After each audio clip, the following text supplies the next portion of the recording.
위하여 만드는 모든 일을 마친지라. 이에 솔로몬이 그의 아버지 다윗이 드린 은과 금과 모든 기구를 가져다가 하나님의 전 곳간에 두었더라.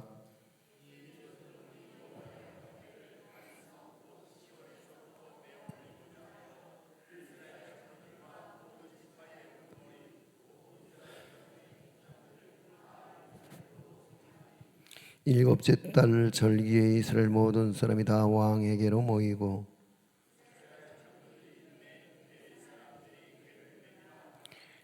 궤와 장막과 장막 안의 모든 거룩한 기구를 메고 올라가되 레위인 제사장들이 그것들을 메고 올라가매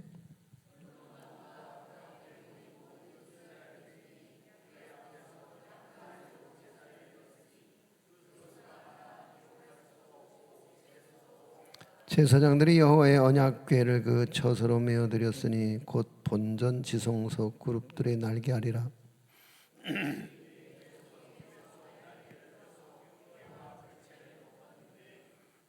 그 채가 길어서 궤에서 나무로 그 끝이 본전 앞에서 보이나 밖에서는 보이지 아니하며 그 궤가 오늘까지 그곳에 있으며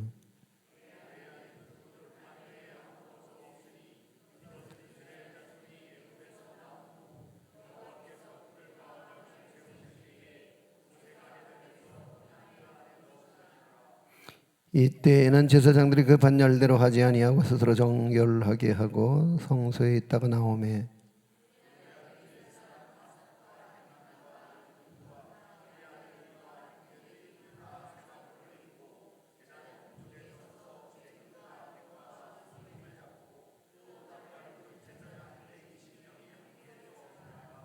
나팔 부는 자와 노래하는 자들이 일제히 소리를 내어 여호와를 찬송하며 감사하는데 나팔 불고 재금 치고 모든 악기를 울리며 소리를 높여 여호와를 찬송하여 이르되 선하시도다 그의 자비하심이 영원히 있도다 하매 그때 여호와의 전에 구름이 가득한지라. 제사장들이 그 구름으로 말미암아 능히 서서 섬기지 못하였으니 이는 여호와의 영광이 하나님의 전에 가득함이었더라. 아멘. 하나님, 오늘 이 밤에도 우리를 특별히 예비하신 은혜를 공급하시고자 이 전에 부르셨사오니 오늘 우리의 모든 코드가 주님께 접속되는 시간이 되게 하여 주옵시고 오늘도 그것을 통해서 우리의 약함이 강함이 되어지며 우리의 어두움이 밝음이 되게 하시고 우리의 가난이 부요가 되게 하시며 우리의 질고가 치유되는 밤이 되게 하여 주시옵소서.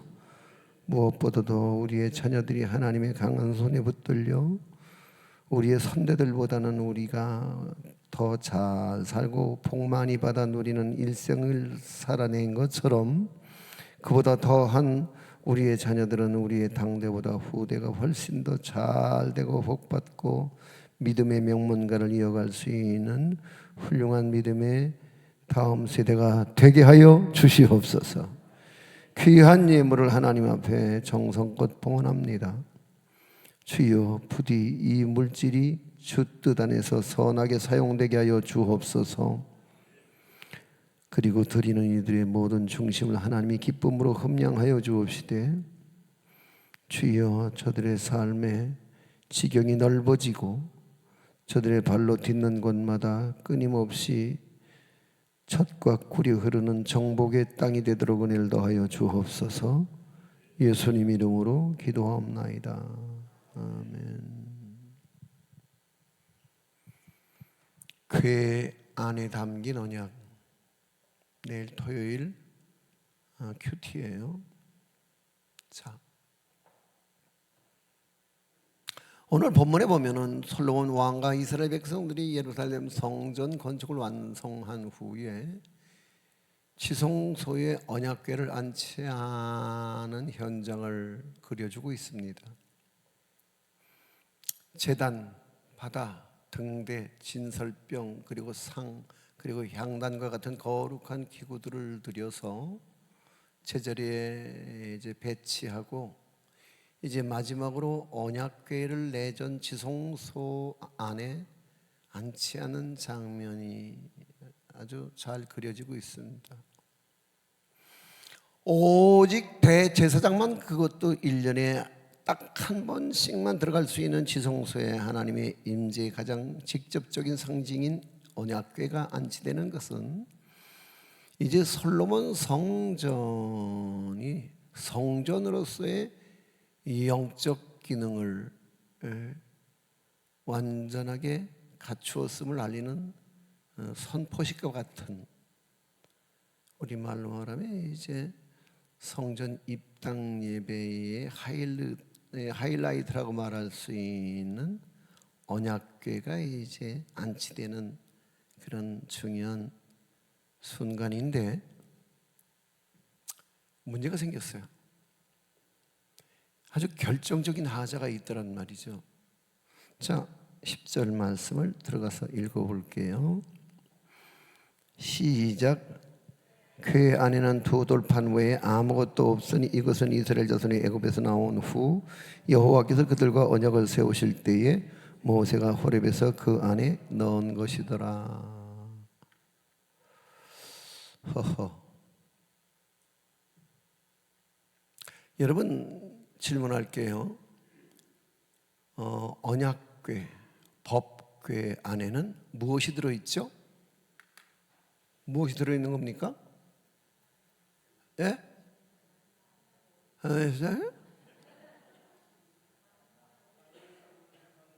아론의 쌍난 지팡이,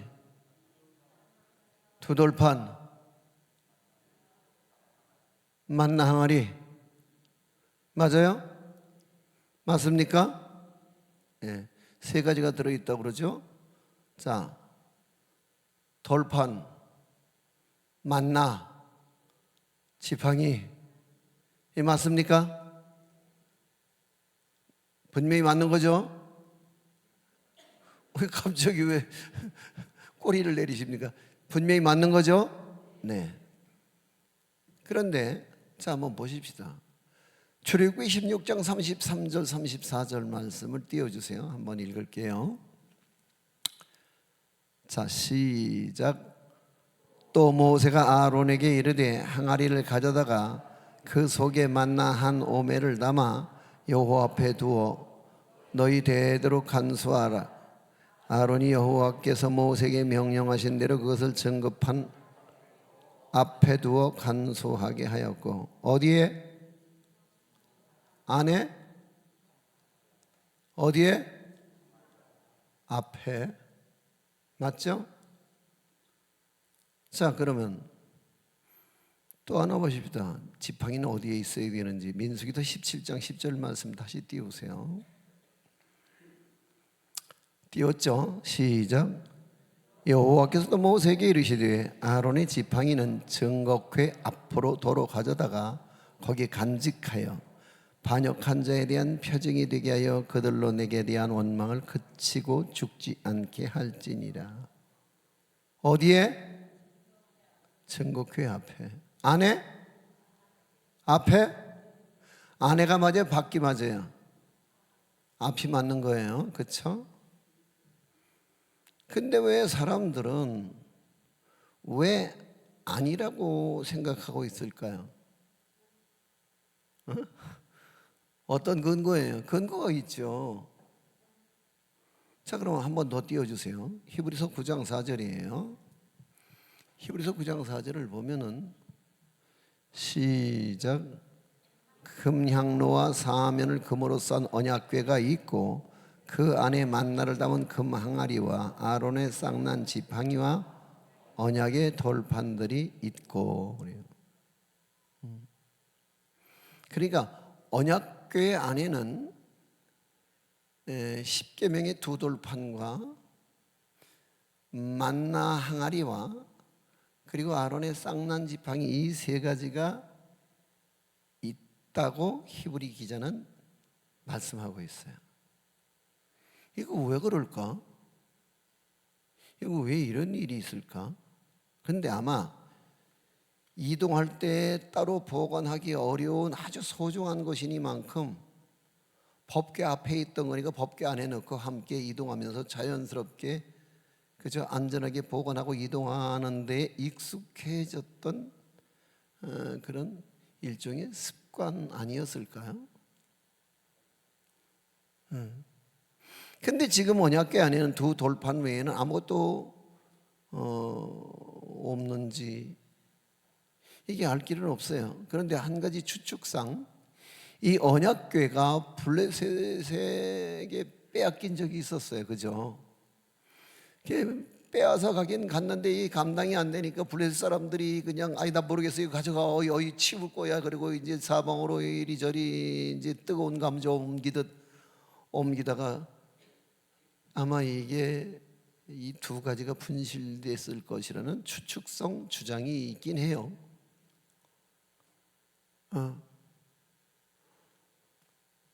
근데 아무튼 어쨌든 간에 솔로몬의 새 성전에 언약궤를 안치하는 그 중대한 행사에 정작 그 언약궤 안에 원래 보관되어 있던 성물들이 분실됐다고 하는 것은 상식적으로 생각할 때 정말 중대한 결격 사유가 될 수밖에 없어요. 하지만 그럼에도 불구하고 그날의 언약궤의 봉헌식은 은혜가 충만한 가운데 진행됐더라는 사실이에요. 그러니까 이유를 굳이 따진다면 언약궤가 상징하는 본질적 가치 하나만으로 충분했기 때문일 거라는 거죠. 바로 두 돌판에 새겨진 10계명을 통해서 이스라엘 백성은 여호와께서 세우신 언약 아래 축복은 날마다 넘치도록 충분했던 것이죠. 그거 하나면 돼요. 그렇잖아요. 자, 오늘날까지 언약궤가 어디 있는지 이걸 두고서 궁금해하는 사람들이 참 많죠. 성경을 아는 사람들이라면 이게 오늘 어디 있는 거지? 이걸 허투루 어디다 그냥 망실되든지 어디든 누가 갖다 뻐개 뗐다든지 뭐 그럴 만한 성격의 것은 아니잖아요. 응? 여러분 왜 그런 영화 기억하세요? 인디아나 존스. 부제가 그거지. 잃어버린 성궤를 찾아서. 부제예요. 그러니까 인디아나 존스의 주제는 뭐예요? 잃어버린 법궤를 찾아가는 소리거든요. 근데 이 인디아나 존스가 흥행에 성공하게 된 것도 아마 많은 믿는 사람들의 호기심 때문이었을 거라는 거예요. 그렇죠? 이 어디 있지? 혹자는 아마 풍문일 거라는 생각이 드는데 지금 이슬람 사원 그 밑에 깊은 어느 밀실에 지금 숨겨져 있을 거라고 하는 이야기도 있어요. 그래서 유대인들은 그것을 계속 어떻게 하든지 무슬림들을 몰아내고 솔로몬이 잃어버렸던 그 성전 터를 다시 회복해서 거기에서 다시 한번 찾으면 찾을 수 있을까라고 하는 기대감을 가지고 있기도 하다는 얘기예요. 그러나 오늘 우리가 생각하기엔 이거 참 의미 없는 일이다. 왜? 그 언약궤 안에 두 돌판에는 10계명밖에 없지만 우리에게는 신구약 66권이라고 하는 계시가 있는데 뭐 궁금하거나 아쉬울 것, 글쎄 궁금하기도 하고 아쉬울 것도 있긴 있습니다만, 그러나 성경 66권 하나만 가지고도 우리는 충분한 줄로 믿습니다. 그러니까 아론의 쌍난 지팡이 그거 없어도 돼요. 만나 항아리 없어도 돼요. 왜? 우리에게 정작 필요한 건 그게 우리의 그냥 조건 충족이라는 거예요. 말씀 그것만 있으면 되는 거예요. 그것만 있으면은 그렇잖아요. 이 성전에 다 없어도 돼요. 의자도 없어도 되고 이 TV도 없어도 되고 이 강당상도 없어도 돼요. 근데 이 안에 하나님의 임재인 말씀, 할렐루야, 아멘. 그러니까 말씀이 있다면 나머지는 없어도 별로 아쉬울 게 없더라는 거죠. 이 성경에서 우리는 죄인에게 영생 구원을 주시는 복음의 진리를 배울 수 있고, 이 성경을 통해서 개혁주의 신학의 교리를 정립할 수 있으며, 이 성경이 가르치는 바를 따라서 교회를 세우고 있기 때문이죠. 그렇다니까 이 교회 가장 중요한, 다 없어져도 마지막으로 끝까지 있어야 되는 것 한 가지를 말하라고 한다면 그건 뭐예요? 말씀이죠. 할렐루야. 그러니까 지금 솔로몬 성전에 다 없어도 오직 그 두 돌판, 하나님의 말씀, 하나님의 모든 명령인 10계명만 있으면 나머지 오케이. 그렇죠? 그런 거예요. 그래서 바로 이 시간에도 여러분 각자가 펼쳐놓고 나누는 성경 말씀이 이 지성소의 가장 중요한 보물 중에 보물, 성물 중에 성물인 줄로 믿으시면 아멘 하세요. 할렐루야. 자, 그럼 13절 14절로 넘어갈게요.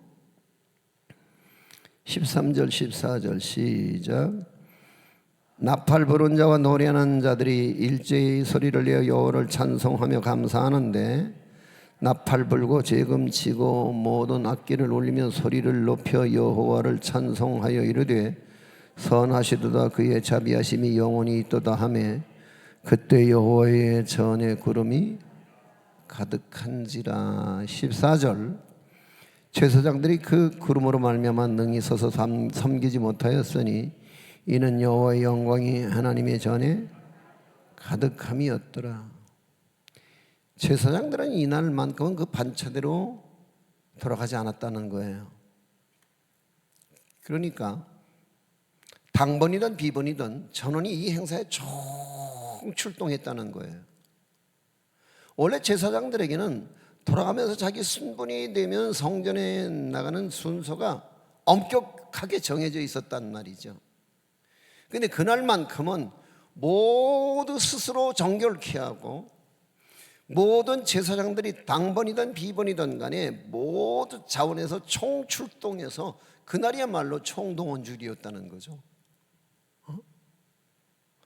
그런데 그처럼 제사장들이 자신들의 임무를 수행하는 동안에 또 하나의 예기치 못한 사고가 터지는데 그게 13절 하반절부터 14절 상반절까지 기록된 대로 그때 여호와의 전에 구름이 가득한지라. 제사장이 그 구름으로 인하여 능히 서서 섬기지 못하였으니, 근데 분명히 뭐라고 그래요? 구름이라고 그러거든요. 근데 여러분, 솔로몬의 성전이 있던 예루살렘 성전은요 구름이 내려와 앉을 만큼 높지는 않아요. 그렇죠? 뭐 성지순례 가보셔서 알겠지만 뭐 조금 뭐 언덕이 있긴 하지만 구름이 내려와 덮을 만큼 높지는 않아요. 혹시 안개라고 그러면 혹시 이해가 조금 될지 모르겠는데 구름이라고? 자 보세요. 언약궤가 안치된 후에 감사의 제사가 드려지고 그 후에 이어서 레위인 찬양대가 온갖 악기에 맞춰서 선하시도다 그 자비하심이 영원히 있도다라고 소리를 높여 찬송하는 그 감동적인 예배가 진행되고 있는 가운데 갑자기 짙은 안개처럼 성전을 가득히 채운 구름으로 인해서 그 행사의 주역이었던 제사장들이 능히 서서 감당하지 못하고 그 제사가 중단됐다는 거예요. 이런 사태가 있단 말이죠. 그러니까 이건 자연의 현상이니까 앞을 군반할 수 없을 만큼, 여러분 왜 그거 경험들 해보셨으리라 생각됩니다만, 비행기 타고 가다가 갑자기 비행기가 구름 속으로 확 들어가 버리면 아무것도 안 보이는, 그렇죠? 그건 우리가 땅에서 경험하는 안개 속에 1m도 내다볼 수 없는 정도가 아니라 구름 안에 갇혀버리면은 뭐 그건 뭐 진짜 구분이 안 되는 거죠. 그러니까 능히 서서 섬기지 못하는 사태가 발생할 수밖에요. 이것도 큰 사건인 거죠. 근데 여기에 구름이란 결코 예배 진행을 방해하는 사고가 아니라 바로 여호와의 영광이 하나님의 전에 가득함을 상징하는 바로 하나님의 임재였기 때문이에요. 할렐루야. 아멘. 그러니까 이 구름이야말로 언약궤 봉헌식에 하나님의 임재가 구체적으로 나타나지는, 그래서 하나님의 현현이 구름으로 오늘 이곳에 충만하게 나타나서 하나님이 지금 영광을 받으시는 그 놀라운 광경이 오늘 여기에 연출되고 있는 것을 볼 수 있어요. 그러니까 이제 이 구름을 통해서 솔로몬의 새 성전의 여호와의 영광이 충만해지면서 여호와의 임재하심이 확인되고 믿어졌을 때 다른 요소들은 그저 사소한 일에 불과하고 만 거죠. 다 없어도 돼. 지금 하나님의 임재가 여기 있어. 뭐가 더 필요해요? 뭐가 더 필요해요? 제가 어느 날 나가서 사역 중에 있는데 카톡이 하나 들어왔어요. 뭐가 들어왔어? 그리고 봤더니 사진이에요. 사진인데 아주 쾌청한 하늘에 그 소낙비 쏟아진 한 줄기 쏟아지고 난 후에 우리 교회 이 위에 무지개가 아주 멋지게 뜬 거예요. 근데 그날 제가 그 사진을 보면 이게 하나님이 함께 하신다 우리와, 이런 안도감이 있잖아요. 이런 안도감. 왜요? 무지개는 언약의 상징이잖아요. 그렇죠? 요즘 무지개는 동성애자들의 상징인데 우리 믿는 사람들의 상징은 뭐예요? 무지개란 말이죠. 그날 제가 그 사진을 보고 얼마나 감격했는지.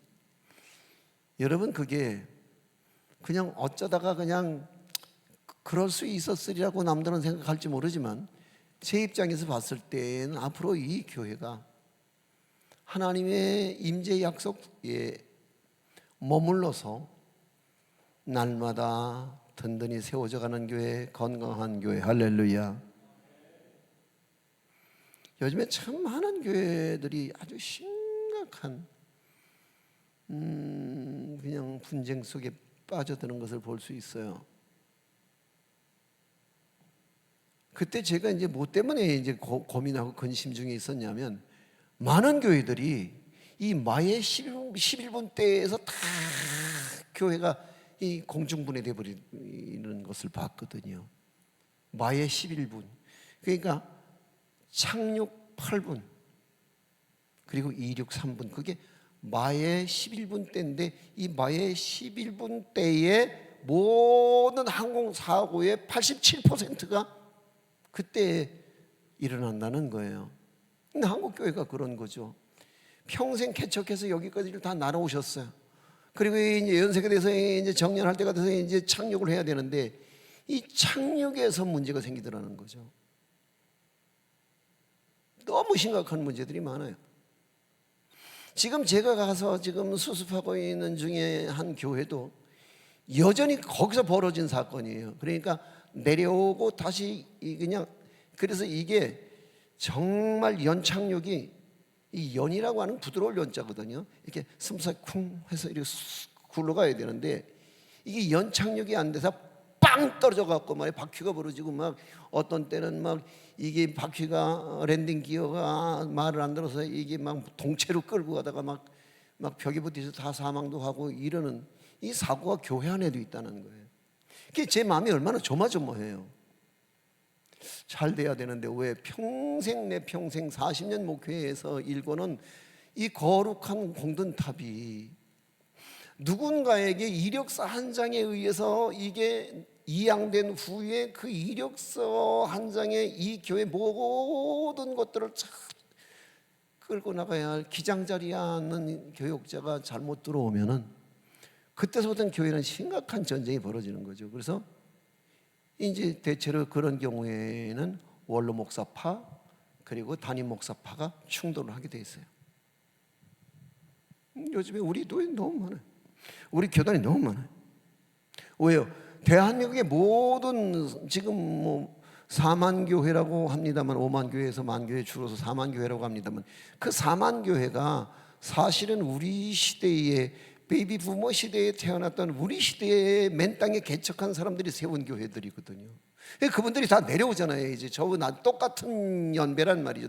거의 동년배들이 많아요. 다 내려앉는단 말이죠. 내려앉는데 이 내려앉는 과정 속에서 그렇게 막 우왕좌왕하고 막 충돌하고 막 다 몰살을 하고 교회가 막 다 깨져서 공중분해가 돼버리고 그런 모습을 보면서 주여.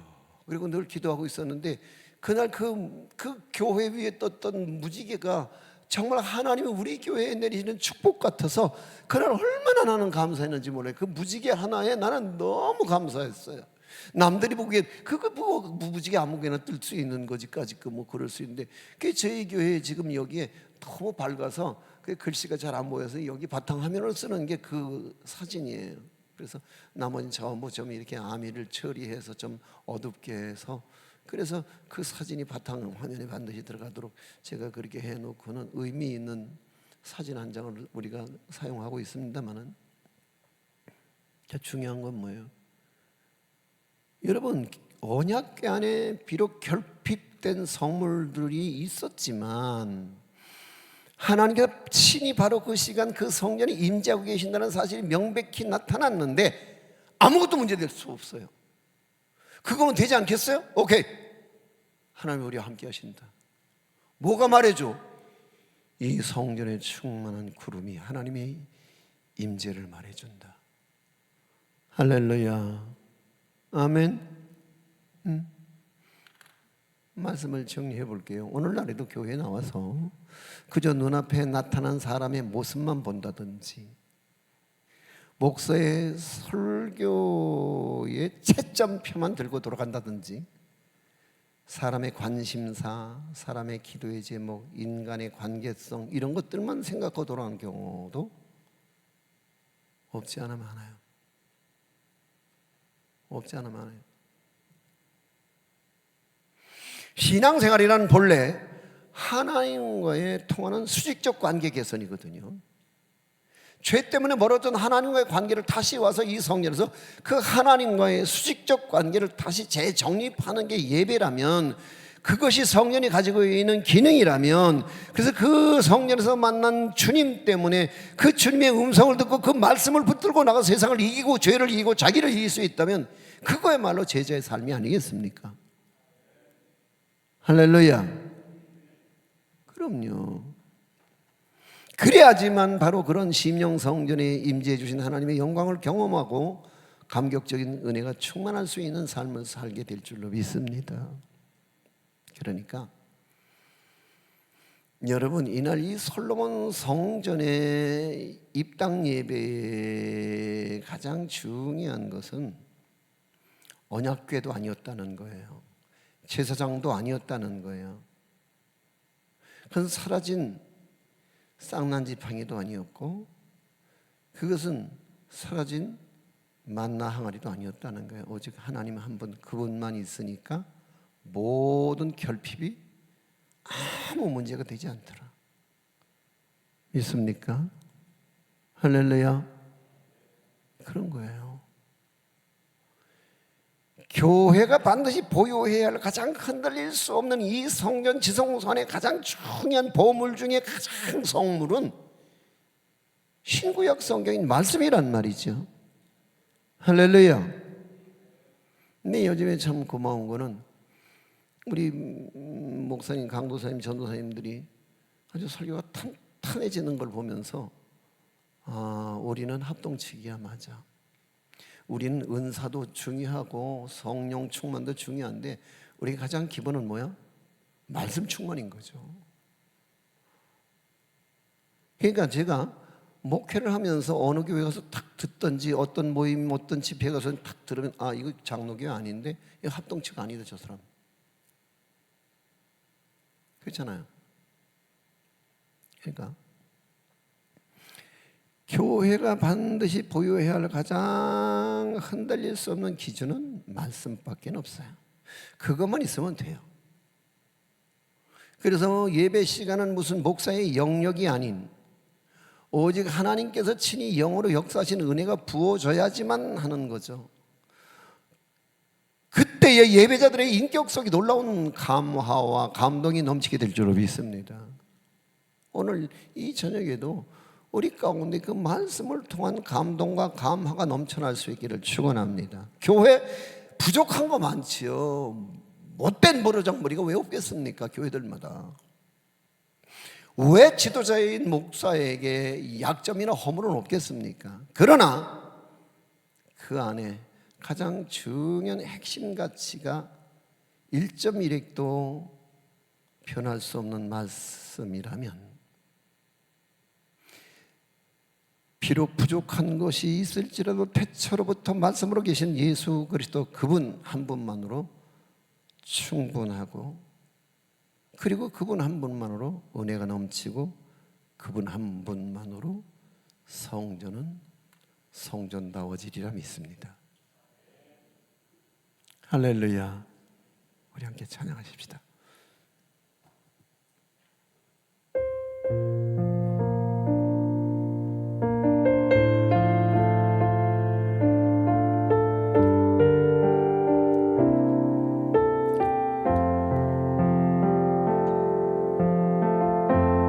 주를 위한 이곳에 예배하는 자들 중에 그가 찾는 이 없어 주님께서 슬퍼하시네.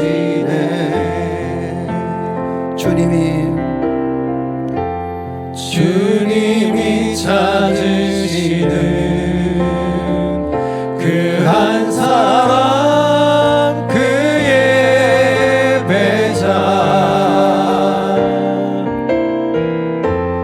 내가 그 사람 되기 간절히 주께 예배하네.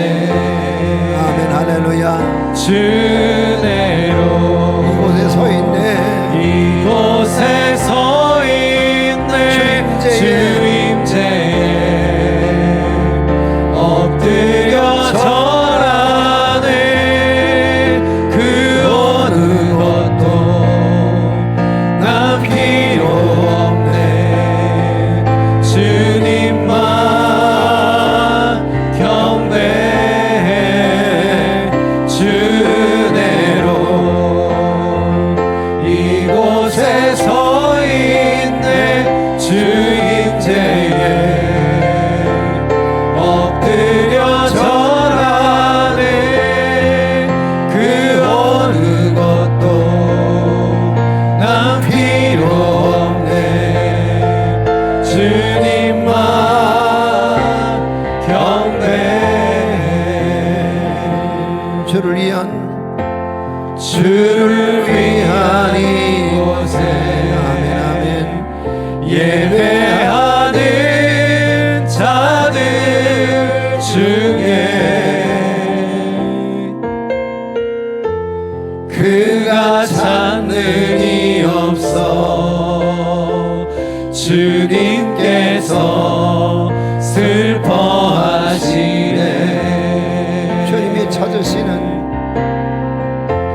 주님이 찾으시는 그 한 사람, 그의 배자. 내가 그 사람 되리 간절히 주께 예배하네. 주내로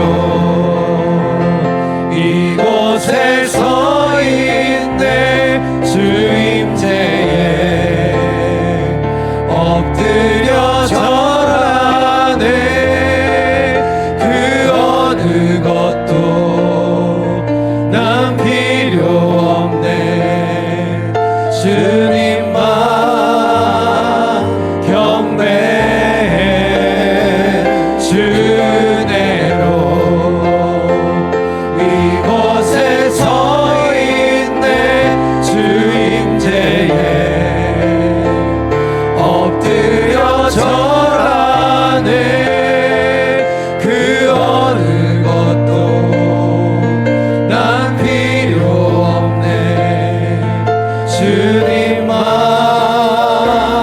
경배해. 할렐루야. 하나님께 영광. 할렐루야. 할렐루야. 여러분 기도해 주세요. 우리 교회가 말씀에 충실한 교회가 되게 하여 주옵소서.